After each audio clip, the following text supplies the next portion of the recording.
Ce match-là, c'est le genre de 1-0 qui vaut beaucoup plus qu'un simple but. Manchester City vient de battre Burnley, et surtout, Manchester City vient de prendre la première place de Premier League devant Arsenal. Et ça change tout. Parce qu'on peut regarder le score et se dire, ok, victoire logique, circuler. Mais non. Ce 1-0, c'est un signal. Un message. City n'est pas juste en train de gagner des matchs. City est en train de reprendre le contrôle du championnat. Et quand les Citizens commencent à sentir l'odeur du titre, l'histoire nous a déjà montré à quel point ils peuvent devenir impossibles à arrêter. Alors aujourd'hui, on débriefe ce Manchester City-Burnley comme il faut, ce que City a fait de bien, ce que Burnley a tenté pour survivre, et pourquoi ce match peut être un tournant psychologique pour la suite de la saison, notamment pour Arsenal. Déjà, remettons le contexte sur la table. À ce stade de la Premier League, on n'est plus dans la période où tu peux te permettre un petit nul en te disant que tu te rattraperas plus tard. Là, chaque match est un examen. Chaque week-end est un piège. Et quand tu joues pour le titre, tu dois apprendre à gagner même quand ce n'est pas ton soir le plus inspiré. Et c'est exactement ce que City a fait. Face à Burnley, City sait qu'il va y avoir 2 combats en un. Le premier, c'est le combat évident, gagner le match. Le deuxième, plus silencieux mais tout aussi important, c'est le combat contre la frustration. Parce que Burnley arrive avec une idée très claire, réduire l'espace, fermer l'axe, accepter de subir, et espérer que City se lasse, se précipite et finisse par s'exposer. Et honnêtement, c'est souvent comme ça que les petites équipes essaient d'exister contre les grosses. Tu ne peux pas aller les chercher trop haut pendant 90 minutes, sinon tu te fais découper.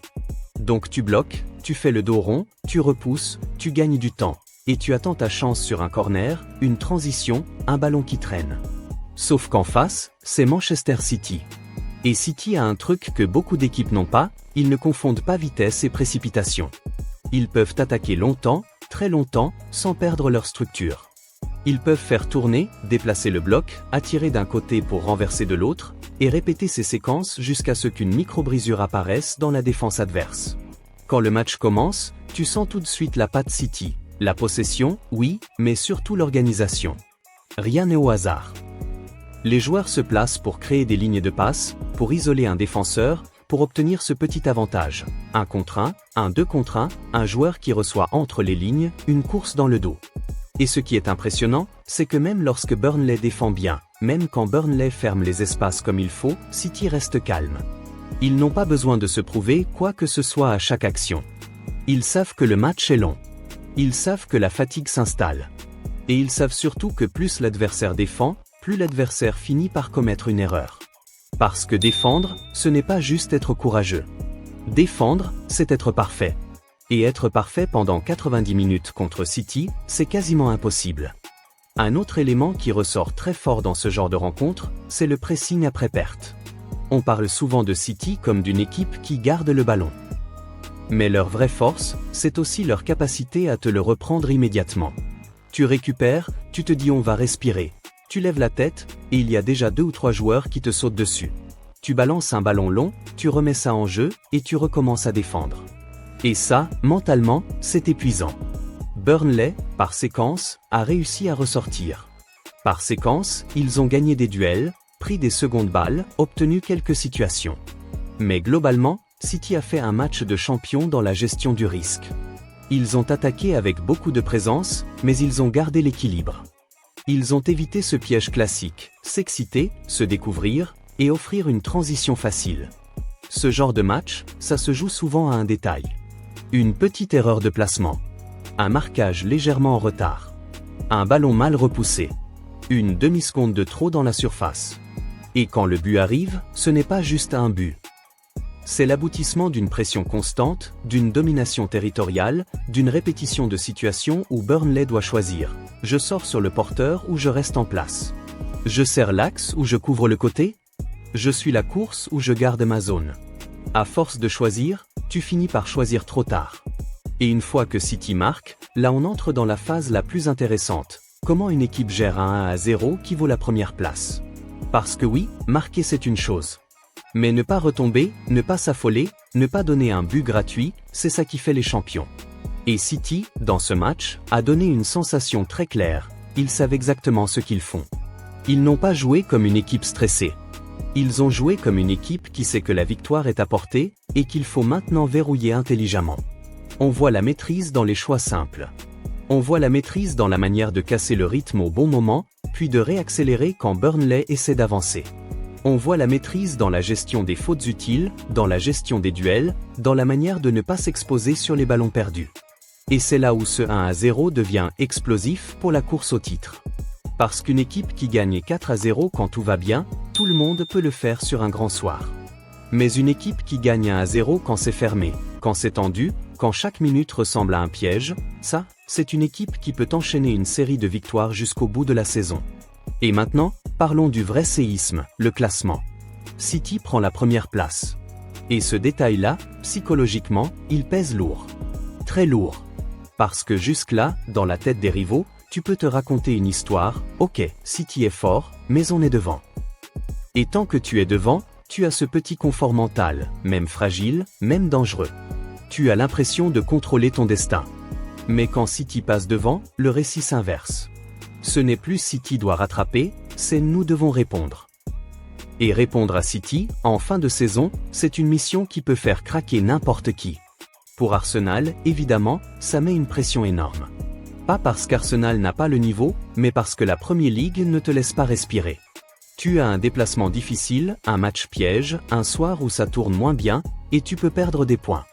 Et face à une machine qui gagne même sans briller, chaque point lâché devient un drame. Et c'est là que City est le plus dangereux, ils ont l'habitude. Ils ont déjà vécu ces fins de saison où il faut gagner, gagner, gagner. Ils savent comment gérer l'enchaînement, la fatigue, les matchs serrés, l'attention médiatique et l'attention au classement. Ils savent gagner sale quand il le faut. Ils savent gagner petit quand il le faut. Et ce match contre Burnley, c'est exactement ça, une victoire de maturité. D'ailleurs, il y a quelque chose qu'on sous-estime souvent dans ces rencontres, la discipline collective. Parce qu'on peut parler des stars, des actions offensives, des grandes inspirations.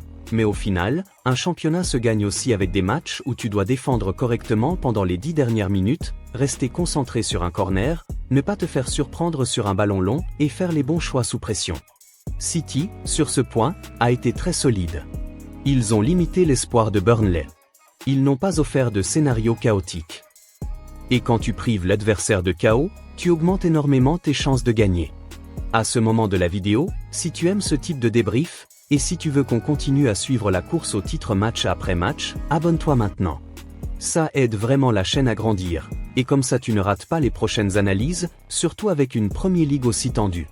Et dis-moi en commentaire, pour toi, est-ce que City est déjà lancé vers le titre, ou est-ce qu'Arsenal peut encore reprendre la main? Revenons au match, parce que Burnley mérite aussi qu'on en parle. Leur plan n'était pas ridicule. Ils ont essayé d'être compacts, de ne pas se faire prendre dans le dos, d'obliger City à multiplier les centres ou les frappes peu évidentes. Et parfois, ça marche. Parfois, tu tiens, tu frustras, et tu profites d'une opportunité. Mais le problème contre City, c'est que l'opportunité, elle doit être convertie immédiatement. Parce qu'après, tu retournes dans ta moitié de terrain, et tu recommences à défendre. Et plus tu défends, plus tu t'épuises, plus tu perds en lucidité. C'est pour ça que cette victoire est un symbole de remontada dans la saison de City. On a eu des moments où la course au titre semblait plus ouverte, où d'autres équipes faisaient la course en tête, où le débat existait vraiment. Et là, petit à petit, City est revenu. Par la régularité. Par le sang-froid. Par cette capacité à ne pas paniquer quand le classement n'est pas parfait à un instant T. Et aujourd'hui, ils sont devant. Ce n'est pas juste une place. C'est une position de force. Et quand City est en position de force, tu as l'impression qu'ils savent exactement comment transformer ça en trophée. La question maintenant, c'est, qui peut les faire tomber? Et surtout, quand? Parce que ce type de match te montre quelque chose de simple, City n'a pas besoin d'être flamboyant pour gagner. Ils peuvent gagner dans un match fermé. Ils peuvent gagner en gérant. Ils peuvent gagner en contrôlant l'espace plus que le ballon. Et si tu veux les battre, il ne suffit pas d'être bon. Il faut être excellent. Et il faut aussi un timing parfait, le bon match, au bon moment, avec une efficacité maximale. Et en Premier League, ce genre de perfection est rare. Ce qui arrive est passionnant, parce qu'on entre dans la période où chaque journée va ressembler à un épisode final. Un week-end peut tout renverser. Une blessure, une expulsion, un penalty, un but à la 90e, et tu changes le championnat. Mais s'il y a bien une équipe qui semble construite pour survivre à ce chaos, c'est City. Ils ont l'effectif, ils ont l'habitude, ils ont la structure, et ils ont cette mentalité de business. On prend les 3 points, on avance, on ne discute pas. Alors oui, c'est seulement 1-0. Mais parfois, les plus grands titres se jouent sur des matchs comme celui-là. Ceux où tu dois gagner sans te mettre à l'abri. Ceux où tu dois être adulte. Ceux où tu dois être solide jusqu'à la dernière seconde. Manchester City l'a fait. Et en plus de ça, ils prennent la première place à Arsenal. Le message est clair, la course au titre passe par eux. Et maintenant, je te repose la question, est-ce que City va garder cette première place jusqu'au bout? Ou est-ce qu'on va assister à un nouveau retournement de situation? Si tu veux la suite de cette histoire avec des débriefs clairs, une narration simple et une vraie lecture de la course au titre, abonne-toi avant de partir. Ça te prend une seconde, et ça me permet de sortir plus de vidéos, plus régulièrement. Like la vidéo si tu veux soutenir, et surtout, écris en commentaire ton pronostic, City champion, Arsenal champion, ou surprise. On se retrouve très vite pour le prochain match qui peut, lui aussi, faire basculer la Premier League.